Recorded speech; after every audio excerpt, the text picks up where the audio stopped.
Hello बच्चों। आज हम क्लास 7th की ज्योग्राफी का एक चैप्टर है जो हम पढ़ रहे हैं, जिसका नाम है इनसाइड आवर अर्थ, यानी हमारी ज़मीन के बीच में क्या है, उसके नीचे क्या है।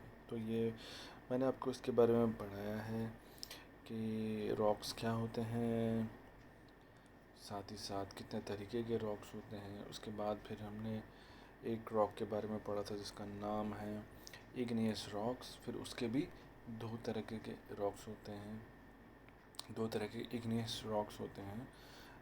एक मैंने एक्सट्रिंसिक बताया था और एक इंट्रूसिव दिखाया था और बताया था आपको। तो आज जो है हम एक सेकंड टाइप ऑफ रॉक, एक हमने पहले पढ़ा था इग्नियस रॉक, आज मैं सेकंड टाइप ऑफ रॉक यानी सेडिमेंट्री रॉक के बारे में बताऊंगा। चलिए शुरू करते हैं। सेडिमेंट्री रॉक्स आखिर होते क्या है? ये वो रॉक्स होते हैं जो सतह दर सतह वक्त के साथ एक सतह के ऊपर एक सतह, एक परत के ऊपर एक परत जब जम पड़ती जाती है एक, तो उसके से ये रॉक्स बनते हैं। Rocks roll down, crack and hit each other and are broken down into small fragments. These small particles are called sediments. जो क्या होती है, चट्टाने जो होती हैं, कई बार आप देखते हैं कि पहाड़ गिर गया या चट्टाने गिर गई, वो क्या होता है जब वो गिरती हैं तो वो गिरते गिरते छोटे छोटे टुकड़ों में बन जाती है, और इन सभी छोटे टुकड़ों को कहते हैं sediments.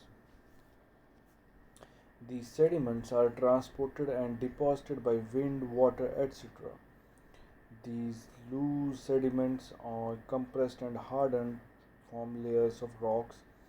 These types of rocks are called sedimentary rocks.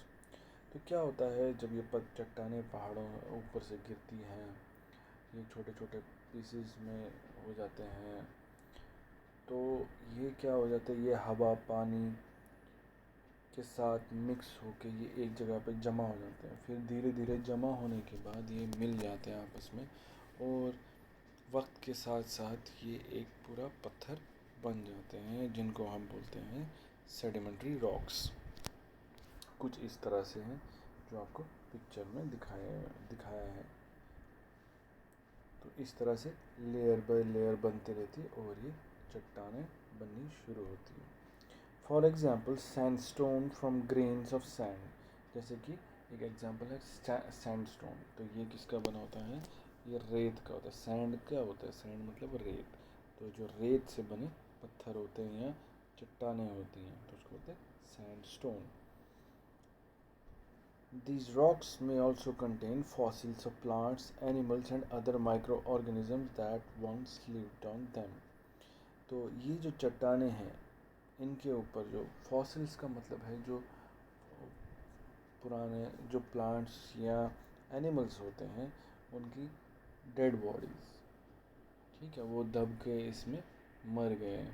तो ये इन कई बार क्या होता है कि इन चट्टानों के बीच में मरे हुए पेड़ पौधे या जानवर, इनकी डेड बॉडी भी इसमें मिलती है, क्योंकि ये कभी इस पे रहा करते थे और कई बार क्या होता था ये मर जाते थे तो ऊपर से चट्टान गिर जाती थी तो ये उसी में दब जाते थे। जैसे ये भी एक लेयर है चट्टान की, देखिए कैसे अलग अलग लेयर्स है। ये यहाँ पर लेयर अलग अलग कैसे डिफ्रेंशिएट हो रही हैं। ये मैंने पिक्चर इसीलिए आपको दिखाई है ताकि आपको समझ आए कि कैसे एक परत दर परत चट्टान बनती हैं, और इस चट्टान को हम बोलते हैं सेडिमेंट्री रॉक्स। आप ये भी देखिए, ये यहाँ पे भी आपको समझ आएगा। तो सेडिमेंट्री रॉक्स इनको कहते हैं। फिर आता है मेटामॉर्फिक रॉक्स। मेटामॉर्फिक रॉक्स क्या होते हैं?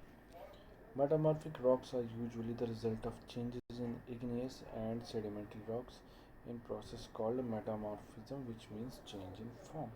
Metamorphic rocks वो rocks होते हैं जहाँ पे जो sedimentary rocks हो या igneous rock हो, इनमें कोई बदलाव आए तो उसी में मेटामॉर्फिक रॉक बनते हैं। मेटामॉर्फिज्म क्या होता है कि जिसमें कोई चेंज है अपने शेप में, कलर में, तो उसमें अगर कोई बदलाव आए तो उसको बोलते हैं मेटामॉर्फिज्म।